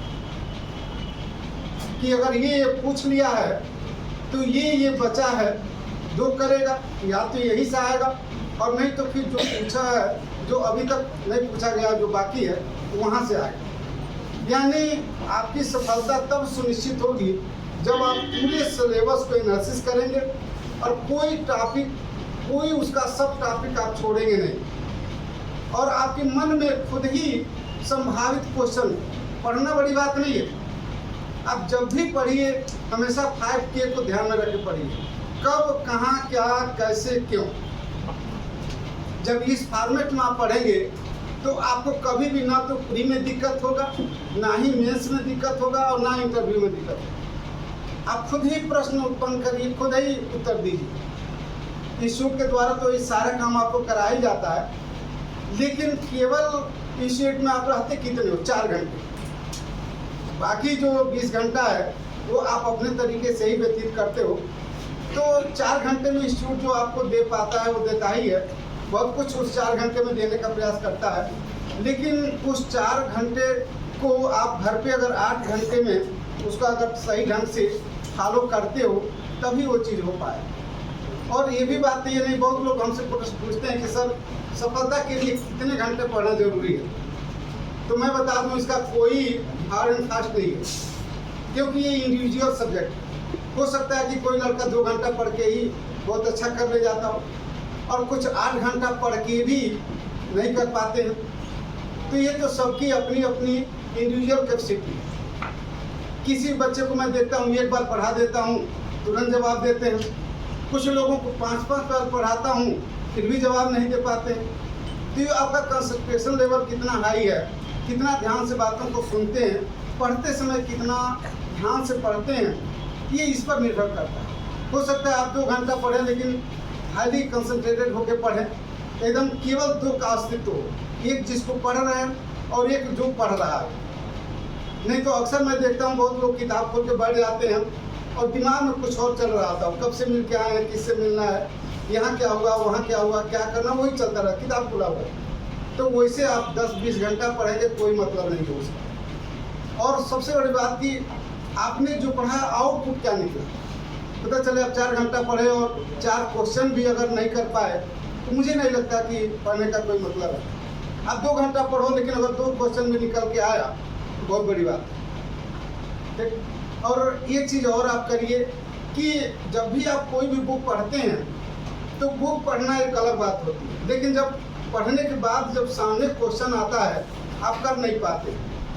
ये सबके साथ हुआ होगा, अगर एक आध बार अगर टेस्ट दिया होगा या वहाँ MPPSC का एग्ज़ाम दिया होगा तो या इसके अलावा और भी कोई अगर एग्ज़ाम दिया होगा तो वहाँ पढ़ना अलग बात है किताब से, और यहाँ क्वेश्चन में करना अलग बात होती है। जैसा आप पढ़ते हो वैसा रहता नहीं है। यानी मेरे कहने का मतलब यह है कि केवल रटना नहीं है, समझना है उस चीज़ को कि ये क्यों है, क्या इसका इम्पोर्टेंट है, क्यों ये चीज़ हुआ। तो जब इस फॉर्मेट में पढ़ते हो आप वो चीज़ तो बिल्कुल वैसे ही आपके प्रश्न में भी आता है और पहले से ही आप मेंटली प्रिपेयर होते हो और आपकी कलम चलने लगती है। और मैं बार बार बच्चों से क्लास में कहता हूँ कि प्री और आपका इंटरव्यू ये दोनों भाग्य का खेल है, लेकिन जो आपका मेंस है वो टोटल आपके कर्म पर आधारित है। और प्री आपको पता ही है कि उसका कोई योगदान नहीं है, केवल स्क्रीन टेस्ट होता है। असली खेल मेंस का है और मेंस में 2 भाग, एक लिखित और इंटरव्यू। तो इंटरव्यू में किससे क्या पूछ लिया जाएगा, अभी 3 उदाहरण आपके सामने है, सबसे अलग अलग प्रश्न पूछा गया, लेकिन मेंस में सबसे एक जैसा प्रश्न पूछा जाता है। और मैं एक बात और बता दूं, चाहे UPSC हो या PSC, आपको पता ही है 1750 नंबर का UPSC में या 1400 नंबर का आपका ये है, वहाँ 275 नंबर का इंटरव्यू आपका 175 नंबर का है। तो अगर आप 1400 में या 1750 में नंबर नहीं लाते हो तो ये 175 में या 275 में कितना ला दो। तो मेंस में आप कितना नंबर ला दो कि इंटरव्यू का नंबर मायने ही न रखे। क्योंकि इंटरव्यू में अभी मैं आपके इस आयोजन से पहले इन लोगों से मैं अलग पूछ रहा था कि इसका कैसा रहा, कैसा इंटरव्यू रहा। तो इनमें से अभी मुझे पता चला कि 118 नंबर भी मिला है और 166 नंबर भी मिला है। सोचिए कितना फ्लक्चुएशन है। तो वो तो सब पे अलग अलग है। तो लेकिन मेंस तो एक जैसा है, तो आप लोग मेंस पर बहुत फोकस करें, ठीक है। क्योंकि आप कितना जानते हैं उससे कमीशन को कोई मतलब नहीं है, जो आप लिखेंगे उसको मूल्यांकन होगा। आप कितना जानते हैं इससे कोई मतलब नहीं, इंटरव्यू में जो बताएंगे उसे मूल्यांकन होगा। ठीक है। अब मैं उन बातों का रिपीट नहीं करना चाहूँगा जो बाकी लोगों ने बताया है, ठीक है ना। उस बात को बहुत ध्यान से सुना जाए। क्लास में जो भी टीचर पढ़ा रहा है वो कहीं ना कहीं ये मान के चलना है कि वो आपसे बहुत आगे है, बहुत अनुभवी है। ऐसी चीज़ें उसने अपने जीवन में बहुत बार देखा है। वो आपका अपना 10 साल, 15 साल, 20 साल, 25 साल का वो अपना अनुभव रखता है जो आपको बहुत कम समय में लगेगा। क्योंकि केवल चलना नहीं है, सही दिशा में चलना महत्वपूर्ण है, तभी आप अपने मंजिल तक पहुंच पाओगे, यानी अकॉर्डिंग टू सिलेबस। अच्छा, एक बात और भी मैं कह दूं कि जैसे जो भी किताबें होती हैं मार्केट में, वो किसी एक चीज़ को ध्यान में रख के नहीं लिखी जाती। तो हमेशा आप क्या करें कि जो भी आपके सिलेबस में स्टिक कर लें उसमें, और जो उस बुक में आपके सिलेबस में नहीं करते उसको पढ़ना नहीं है। और बहुत सारे लोग एम लक्ष्मीकांत, मैं एक उदाहरण देख बताता हूँ कि बहुत सारे लोग एम लक्ष्मीकांत 850 पेज की बुक है, भारतीय राज्य व्यवस्था, और आप उसमें से देखिए तो कि एमपी सिलेबस में प्री में और मेंस में उसमें से कितना है और कितना नहीं है। पता चले आप तो पूरा सीना पूरा घूम रहे हो, हमने तो एम लक्ष्मीकांत 850 पेज पढ़ लिया। अरे ये तो देखो कि उसमें से कितना आपके सिलेबस में है। कहीं आपने वो तो नहीं पढ़ लिया जो आपके सिलेबस में नहीं है, और वो छूट तो नहीं गया जो आपके सिलेबस में है, लेकिन एम लक्ष्मीकांत में नहीं है। तो इसलिए आप हमेशा सिलेबस रख के उसके अकॉर्डिंग अपने बुक में टिक लगा। अगर एक ही बुक फुलफिल कर दे रहा है तो फिर ठीक है, अगर नहीं कर रहा है तो क्या क्या टॉपिक और बच गया है उसके लिए दूसरी बुक ले। और जैसा कि सर ने भी कहा, उसी बात को बहुत इंपॉर्टेंट बात है इसलिए मैं दोहरा रहा हूँ कि 10 बुक को एक बार पढ़ने से बेहतर है कि एक बुक को 10 बार पढ़ा जाए, क्योंकि लगभग सभी बुकों में 80 से 90% बात वही होती है, 10-20% बात अलग होती है। तो एक बुक पढ़ते हैं तो हमें क्या हो जाता है, उसका अंदाज़ा हो जाता है, और हम उसी बुक में से जितनी बार पढ़ेंगे कुछ नई बात निकल के आ जाएगी, ठीक है। अच्छा, मेरा मानना यह है, ये नहीं कि आपने राष्ट्रपति या संसद पढ़ लिया, सिंध सभ्यता पढ़ लिया और क्वेश्चन आया गायब हो गया, क्या उसको पढ़ना कहेंगे? कहते ही नहीं। पढ़ने का मतलब ये है कि अगर उस चैप्टर आपने पढ़ लिया है, अगर उसमें से क्वेश्चन आ रहा है, चाहे प्री में आया हो चाहे मेंस में आया हो, अगर आप कर पा रहे हैं तब पढ़ना है। यानी उस चैप्टर को तब तक पढ़िए जब तक उस चैप्टर से कोई भी क्वेश्चन आ जाए तो छूटे नहीं। यानी पढ़ने के साथ साथ प्रैक्टिस करना बहुत ज़रूरी है। अच्छा, मुझे लगता है कि शायद जो हमारे चयनित स्टूडेंट हैं उनको ध्यान भी है, तो बहुत सारी बातें हम लोग क्लास में करते रहते हैं, समय समय पर आगे भी करेंगे। और आप लोगों ने सबको सुना, और सुनना बड़ी बात नहीं है, उस पर अमल करना बड़ी बात है। तो एक बार पुनः मैं शुभकामना उनको देता हूं जो सफलता हासिल कर लिया है, और उन जिनको प्रथम प्रयास में ही सफलता हासिल हो गई है, एसडीएम बन गए हैं, तो भाई उनके लिए तब कुछ नहीं बचा है। अगर वो यूपीएससी का अगर चाहते हो तो करें, लेकिन अभी जो लोग एसडीएम नहीं बन पाए हैं उनके लिए ये केवल आगाज है, अंजाम नहीं है। तो उनके लिए मेरी शुभकामना है कि आने वाले एग्जाम में वो भी एसडीएम, क्योंकि जो पीसीएस की तैयारी करता है उसका अंतिम उद्देश्य होता है एसडीएम बनना है, और जो यूपीएससी का करता है वो उसका अंतिम उद्देश्य होता है डीसी कलेक्टर बनना। तो वो तब तक प्रयास में लगा रहता है। अभी आपने दिव्या तंवर का देखा होगा, काफ़ी सारा उसमें है ना सोशल मीडिया पर, वो 22 साल में आपका आईपीएस बन गई, 23 साल में आईएएस बन गई। अब उसके बाद कुछ बचता ही नहीं है उसके लिए, है ना, क्योंकि इंडिया में सबसे टॉप लेवल का वही है। तो इसलिए अपने प्रयास को तब तक जारी रखें जब तक आपको अपनी मंजिल नहीं मिल जाती है, ठीक है। लेकिन इस बेरोजगारी के दौर में अगर कहीं से भी ये अगर कोई भी सफलता मिल जाती है किसी पद पे, तो आगे के लिए बहुत बड़ा बूस्ट का काम करता है। हम लोग क्लास में कितना भी आपका मोटिवेशन कर ले, जैसे कभी लोगों के साथ मैं यही कहा हूँ, वही बात मैं आपके लिए कह रहा हूँ कि कितना भी हम लोग दिलासा, अरे आप बहुत अच्छे हो, बहुत अच्छा कर रहे हो, बहुत ये हो जाए, कोई बात नहीं, इस बार नहीं हुआ अगली बार हो जाएगा। लेकिन जो एक सफलता मिलने के बाद जो आपके अंदर एक कॉन्फिडेंस बिल्ड होता है वो लाजवाब होता है। वो जितना आपको आगे पुश करेगा उतना दुनिया की कोई ताकत नहीं है जो कर पाए, क्योंकि कहीं ना कहीं आपके मन में अगर सफलता नहीं मिलती है तो लगता है कि यार हम जो कर रहे हैं सही है, गलत है, क्या होगा नहीं होगा, तो आधे अधूरे मन से आप काम करते हैं। लेकिन अब पूछ लो इनसे, अरे कुछ नहीं होगा तो हमारा एक तो है ना। तो ये चीज़ बहुत ज़रूरी है, और ये तभी मिलेगा जब आप सही दशा और दिशा के साथ अपनी तैयारी जारी रखें। इसी शुभकामना के साथ मैं आप सभी को धन्यवाद देता हूँ।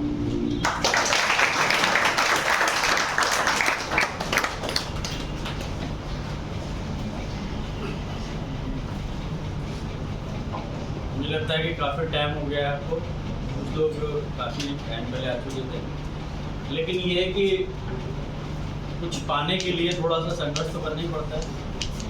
आज आपके सामने वो सक्सेसफुल पर्सन बैठे हुए हैं जो आप बनना चाहते हैं। हो सकता है कि उस समय आप क्वेश्चन नहीं पूछ पाए, हेजिटेशन रहा हो।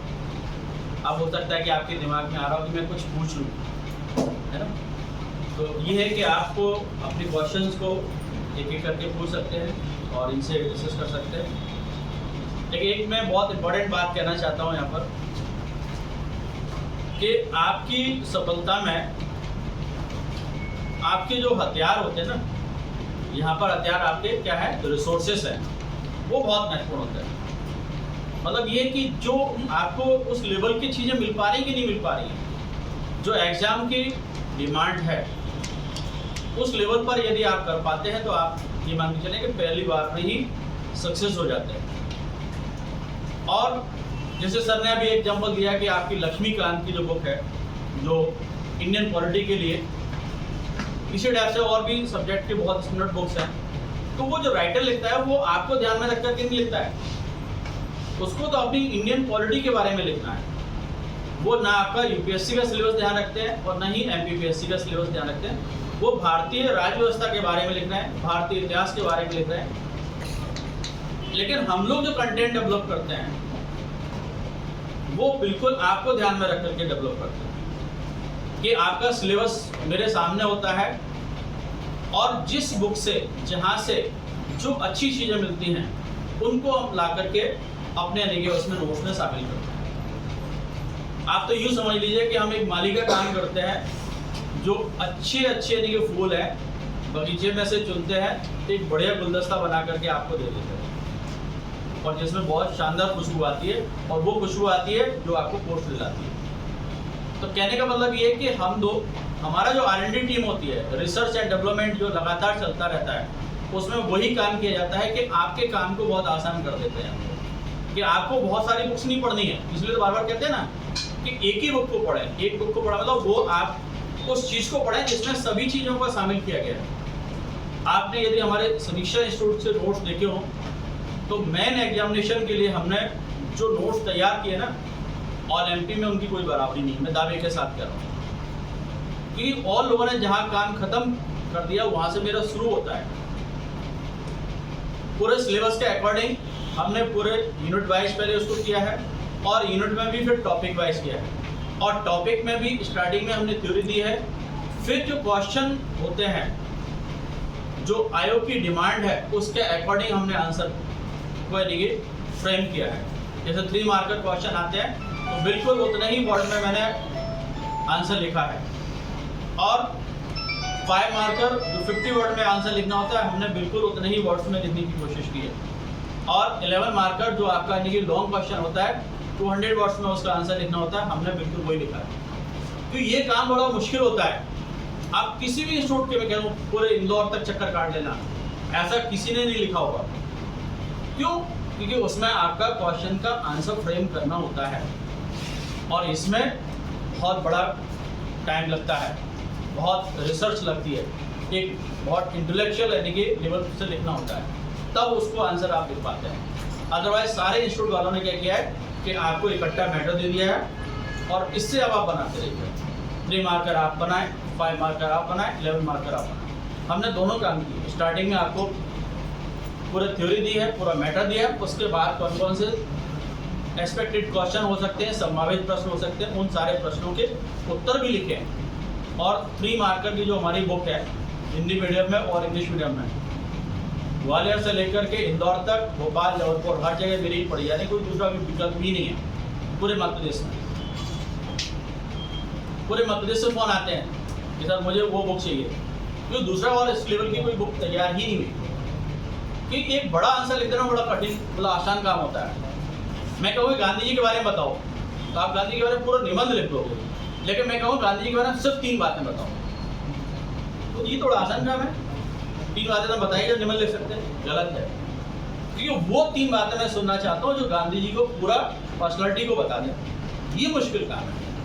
तो यही होता है कि जब आप आंसर लिख करके निकलते हैं, मैंने तो पूरा पेपर सॉल्व कर दिया, लेकिन वो चीज़ लिखी कि नहीं लिखी जो नहीं की, उसमें डिमांड थी या उस क्वेश्चन की जो आत्मा थी वो उसमें आंसर में इंक्लूड हुआ कि नहीं हुआ। 3 पॉइंट लिखना आसान है, लेकिन वो 3 पॉइंट लिखें जो इनकी उस क्वेश्चन का क्रश है, जो डिमांड है, वो सारा काम हमने किया है। बस आपको एक ही काम करना है, जो मैंने तैयार कर दिया है उसको एब्जॉर्ब कर लीजिए, उसको आप एक्सेप्ट कर लीजिए और उसको लिख करके देख लीजिए। मैं कह रहा हूँ पहली बार में आप रिपीट लगता बनेंगे, दावे के साथ मैं कह रहा हूँ वो काम मैंने कर दिया है। बस आपको यही करना है कि उसको आसानी से पचा लेना है। वो तभी हो पाएगा जब आप खुद अपनी हैंड राइटिंग से लिख लोगे। और उसके लिए लगातार हमारा टेस्ट सीरीज होती है, तो उसमें भी आप आइएगा, उसको भी लिखें। मैंने कहा कि आज का दिन इन लोगों के नाम है, तो आज जो भी आप पूछना चाहते हैं खुल के पूछो, फिर शर्मा के पूछोगे, फिर अपने आप को क्योंकि मैं पूछ लेता तो बहुत अच्छा है, क्योंकि इनके पास में वो सक्सेस पॉइंट हैं। पूछना चाहे पूछ लीजिएगा। नहीं कुछ भी नहीं पूछना चाहे पूछ लो, पड़ोसी नहीं पूछेगा आपका क्वेश्चन तो उसको नहीं पता है। जी पूनम जी आगे आओ, आगे आओ, आगे आराम से। पहले तो पूनम जी का परिचय करवा दो। ये भी 2019 का इंटरव्यू देने जा रही है, इनके लिए भी तालियां। आप लगातार यहाँ मॉक इंटरव्यू देने आ रहे हैं और हम लोग मॉक इंटरव्यू में जितनी मेहनत करते हैं शायद मैं कह सकता हूँ कि और लोग उतनी नहीं करते। उसका रीज़न ये है कि हम डिफरेंट एक्सपीरियंस वाले पर्सन्स जो है ना, ग्वालियर में जो भी अवेलेबल है, अच्छे से अच्छे प्रशासनिक अधिकारी, अच्छे से अच्छे प्रोफेसर्स, अच्छे से अच्छे स्कॉलर्स को मैं बुलाता हूँ और बोर्ड में बुला करके इन लोगों का मॉक इंटरव्यू लेता हूँ। शायद ये लोग फील भी करते होंगे। और हर इंटरव्यू के बाद में इनके अंदर एक पॉजिटिव एनर्जी आती है, कि कॉन्फिडेंस आता है और इनको सारे फीडबैक भी दिए जाते हैं। तो पूनम जी इसी दौर से गुजर रहे हैं, इनको शुभकामनाएं भी आप लोग दें, जिससे कि इसी बार ये यहाँ पर बैठ जाए।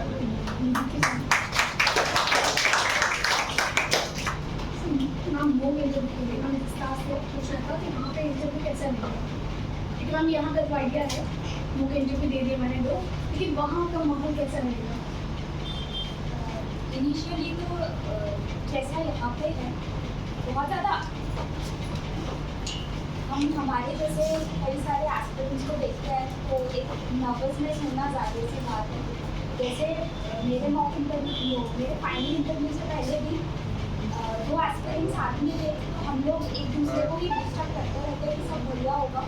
और मेरे से पहले जो एस्पिरेंट उन्होंने मुझसे एक बात कही कि हमारे पास खोने को कुछ भी नहीं है, हम वहाँ जाएंगे तो हमें कुछ पाना ही नहीं तो हम जैसे। तो ये जो लाइन थी उस वक्त मेरे इंटरव्यू से पहले काफ़ी मॉरल बूस्ट हुआ। और जब आप अंदर जाते हैं काफ़ी कॉर्डियल माहौल रहता है, वो लोग बहुत शांत और आपसे बहुत प्यार से बात करते हैं। आपको ऐसा कोई पैनिक नहीं करते। अगर उनको उनको कोशिश करनी है कि आपको प्रेशराइज करें तो वो कुछ क्वेश्चंस के माध्यम से बहुत प्यार से आपको प्रेशराइज कर सकते हैं। तो बस हमको उस प्रेशर को और उनकी बातों को बहुत पॉजिटिवली लेना है और एक पॉजिटिव वे में रिएक्ट करना है। और यदि आपको लगता है कि मुझ में कोई खामियां हैं जो मैं वहाँ पर एड्रेस नहीं कर पाती, उनको एक्सेप्ट कर देना है, वहाँ पे उनसे आर्ग्यू नहीं करना है और कूल काम कंपोस्ट ये 3 चीज़ें रखनी है। बाकी अगर कोई भी चीज़ वो हमको नहीं बताते हैं तो उनको थैंक यू भी बोलना है कि कुछ ट्रेट्स होते हैं जो वो आपकी पर्सनैलिटी में चेक करते हैं। नॉलेज टेस्ट नहीं है, पर्सनैलिटी टेस्ट है। आप कितने ज़्यादा मतलब डाउन टू अर्थ हैं, किस तरह से बात करते हैं, ये सारी चीज़ें भी मतलब होनी चाहिए। वैसे घबराने जैसा नहीं है। हाँ मतलब अगर कोई चीज़ उन्होंने पूछा हम उसको अगर नहीं बता पाए, नॉलेज बेस अपना ठीक ना रहे, ऐसा कोई प्रॉब्लम वाली बात नहीं। सॉरी और बाकी आप सर से पूछ सकते हैं, इनका स्कोर अच्छा है मैटर नहीं करता, अभी एक ही पोस्ट में ऐसा नहीं करता। एक जो और मैटर चीज़ करती है, जब आप बोर्ड के अंदर जाओगे जो बोर्ड के बाहर का माहौल वो ज़मीन आसमान का होता है। बोर्ड के अंदर सब चीज़ें शांत हैं, लेकिन बाहर जब आप बैठे होगे, क्योंकि सुबह ही वो लोग आपको बुला लेंगे 10 बजे 9 बजे, उसके बाद एक लॉन्ग ड्यूरेशन होता है आपका इंटरव्यू, जैसे मेरा लास्ट इंटरव्यू था 4 बजे तक आपको बैठना है, तो वहाँ आप देखोगे लोग किताबें पढ़ रहे होंगे, तो उससे बचना है। क्योंकि ये जैसे मैं हूँ एग्जाम्पल आपकी, आप इंटरव्यू देने जा रहे हैं, आप कुछ चीज़ पढ़ के जा रहे हैं, तो आपके दिमाग में वही चीज़ चलती रहती है कि मुझे ये चीज़ एक्सप्रेस करनी है, तो वो आपका इंटरव्यू को एक नेगेटिव पॉइंट दे देता है कि आप उसी तरफ भाग रहे हैं। तो बेटर है कि उस दिन आप जितना भी पढ़ चुके हो आप शांत रहें, अपने इंटरव्यू का वेट करें, और कुछ चीज़ें नहीं बन रही हैं तो मना करते हैं। You have to very honest. यदि आप सोचोगे उनको बेवकूफ़ बना दोगे तो पॉसिबल नहीं है। वो 50 साल का एक्सपीरियंस है उनका, जितनी आपकी अभी एज भी नहीं होगी, उनका तो एक्सपीरियंस गेन कर चुके हैं, तो आप उनको बेवकूफ़ नहीं बना सकते। तो आपको ये तो कुछ गलत भी बोल रहे हैं, मान लो कोई नॉलेज की मिसअंडरस्टैंडिंग है, तो कामली आप बोल सकते हो कि सर जहाँ तक मेरा नॉलेज है, मुझे इतना लिमिटेड नॉलेज में इतना ही पता है, बट मैं बाहर जाके और पढ़ लूँगा। तो आपको अपनी वैल्यूज़ दिखानी है। They are not asking for knowledge, आपको वैल्यूज़ दिखानी है। आप प्रेशर को कैसे हैंडल करते हो, कॉन्फिडेंस को कैसे मेंटेन करते हो, आपकी जो टोन रहती है लैंग्वेज की वो वेरी तो नहीं कर रही कि आपने स्टार्ट तो अच्छा किया, आपकी ऊँची आवाज़ थी, 2-3 सवाल आए ऐसे कि आपसे नहीं बने, फिर आप एकदम नर्वस हो गए, तो वो नहीं। यदि आपको नर्वस भी होते आप तो वो लोग तो बोलते थे कि आप पानी पी लो, जो भी है, तो आपको ऐसे टेंशन में नहीं जाना है, वहाँ जो भी आपका अंदर है वो बोल के आना है। तो 20-25 मिनट की बात है, निकल जाती है, वो इसका टेंशन और नहीं रहता। अपने अंदर बिलीव रखना है, दैट्स इट।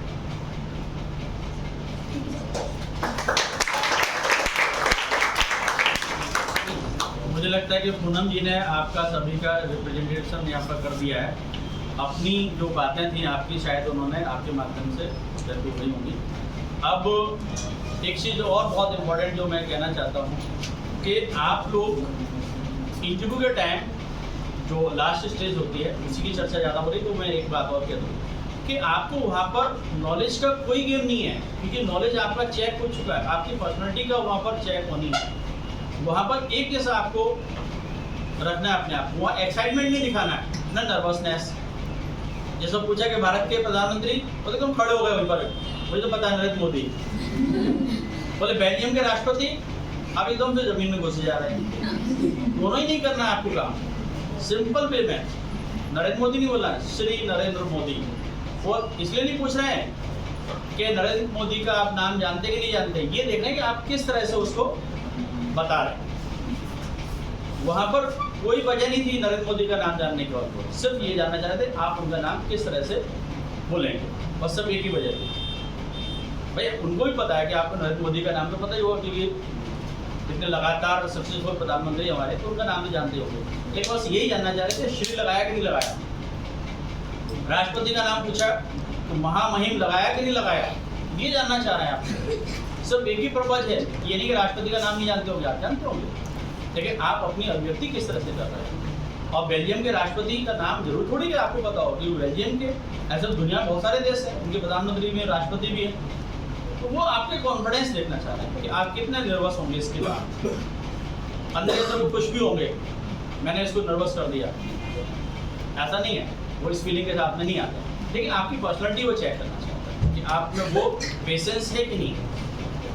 ये भी बहुत ज़रूरी होता है, ये उसका पार्ट है आपकी पर्सनैलिटी को चेक करना।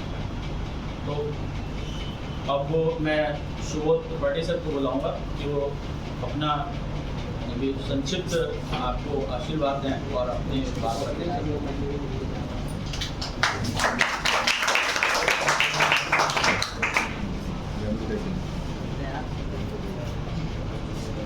समीक्षा इंस्टीट्यूट के डायरेक्टर आदरणीय नरेंद्र सिंह भदौरिया सर जी, सभी चयनित हमारे स्टाफ और इस फील्ड के चमकते हुए सितारे जिन्होंने इस फील्ड की आकाश में और उस आकाश गंगाओं में अपना नाम लिख दिया है स्वर्णिम अक्षरों से। और मेरे प्यारे भाइयों और बहनों, आप सभी का स्वागत है, अभिनंदन वंदन स्वागत।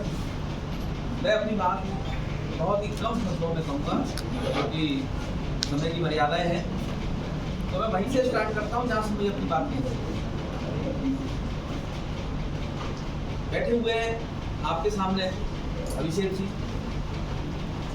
ये आपके लिए और भी बड़े प्रेरणादायक स्रोत हैं। ये नौकरी कर रहे हैं पूना में, आप समझ सकते हो आईटी सॉफ्टवेयर इंडस्ट्री में कितना प्रेशर होता है। नहीं पता होगा, मैं बता देता हूँ, मैं भी इसी फील्ड से जुड़ा हुआ व्यक्ति था, मैंने भी आईटी फील्ड में जॉब की है पहले। काफ़ी प्रेशर रहता है। आपके पास आपके घर वालों ने पूरी खुली जो है एक किताब और खुली जो है मैदान दे रखा है, तैयारी करो 24 घंटे। इन्होंने वहाँ रह के तैयारी की, इससे बड़ा मोटिवेशन क्या हो सकता है।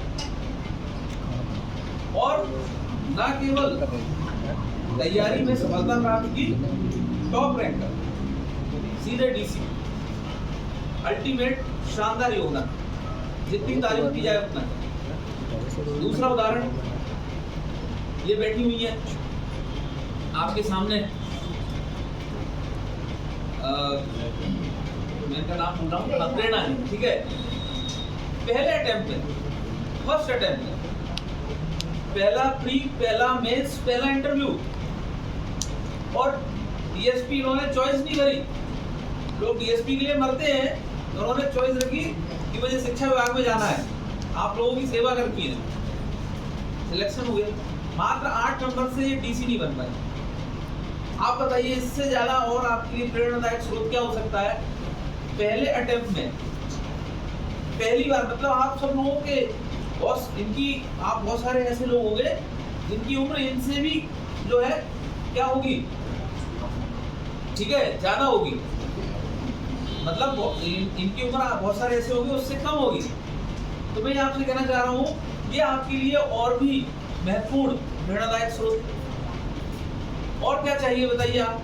हर विद्यार्थी में से कोई सा भी ऐसा विद्यार्थी नहीं होगा और उनके माता पिता का ये सपना नहीं होगा कि पहली बार में, फर्स्ट अटेम्प्ट में, उसका एक अपना जलवा होता है। कोई भी विद्यार्थी इसमें से ऐसा कोई बता दें जो फर्स्ट अटेम्प्ट में जो है डीसी, डीएसपी या टॉप लेवल की पोस्ट नहीं लेना चाहे। सब चाहते हैं, सबका ही सपना होता है। तो ये आपके सामने मैं ये कह सकता हूँ कि पूरे मध्य प्रदेश में सबसे शानदार जो है प्रेरणादायक स्रोत है।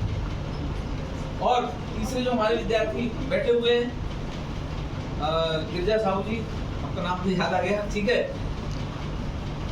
इनकी मैं जितनी तारीफ करूं वो भी कम है।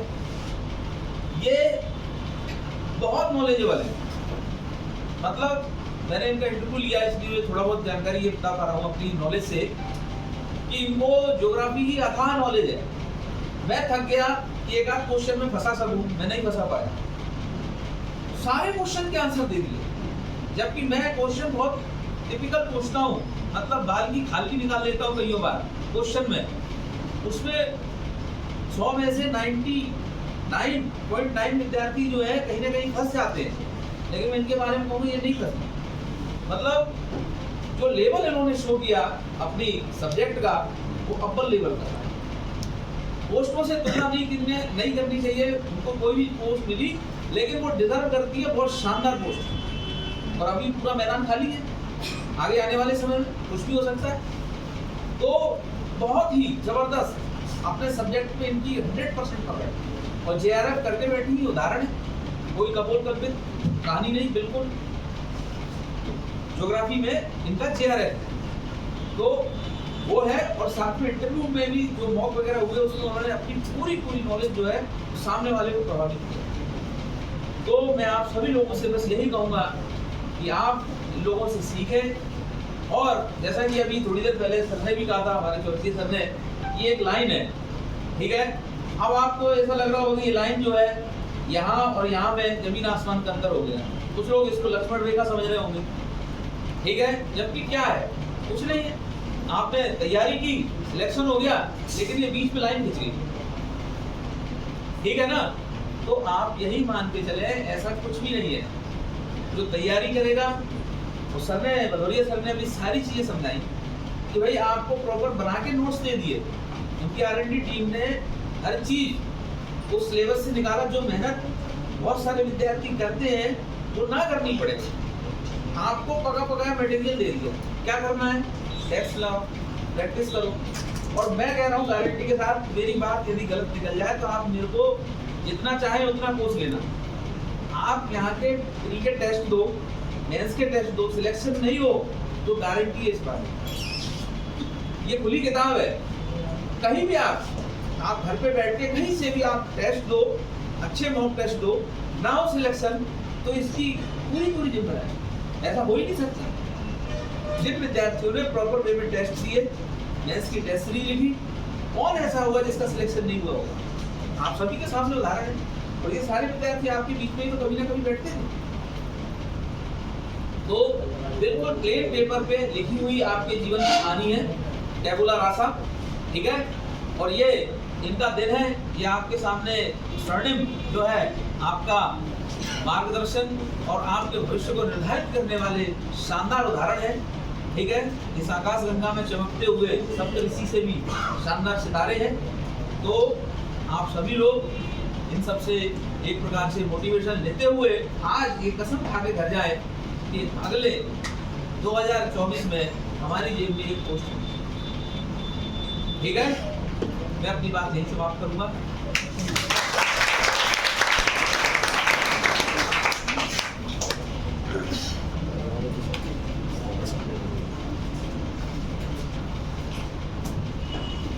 मैं कार्यक्रम को अब अंतिम स्वरूप देने जा रहा हूँ।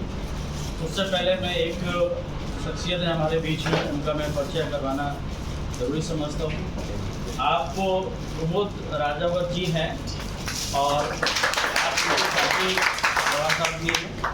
आप लोग यहाँ पर वेदांश कंप्यूटर के नाम से संस्था चलाते हैं तानसेन नगर में। और आप लोग यदि किसी भी एग्ज़ाम में कंप्यूटर जो आता है या आपको CPCT का जो डिप्लोमा होता है उसके लिए तो ये मान के चलो कि ये रामबाण है। आप यहाँ पहुँचे तो 100% आपको सफलता ही मिलनी है, क्योंकि सर से मैं व्यक्तिगत तौर पर अच्छी तरह से परिचित हूँ। तो आपको जब भी लगे कि मुझे कंप्यूटर से संबंधित कोई भी नॉलेज लेनी है या कोई डिप्लोमा लेना है तो सर से आप संपर्क करें। और इस कार्यक्रम को अंतिम रूप देते हुए अब मैं जो सक्सेसफुल पर्सन है उनको स्मृति चिन्ह भेंट करूँगा समीक्षा इंस्टीट्यूट की तरफ से, और उनसे ये भी आग्रह करूँगा कि समय समय पर आकर के आप लोगों के बीच में यानी कि मोटिवेशन देते रहें। और काफ़ी टाइम आप लोगों को हो चुका है, आपने सभी लोगों को ध्यानपूर्वक सुना, और आज ही यहाँ पर बैठ कर के आप संकल्प ले लें कि आज का दिन मेरे लिए बहुत इम्पोर्टेंट है कि ये सक्सेसफुल पर्सन मेरे बीच में आए। अब मुझे अगली बार यहाँ पर बैठना है, इस संकल्प के साथ में आप जुड़ जाएं। तो मैं सभी को एक स्मृति चिन्ह देना चाहूँगा, सील और मेडल।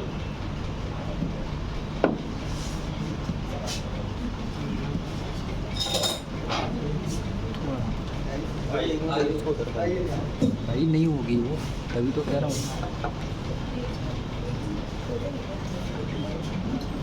अब तो आप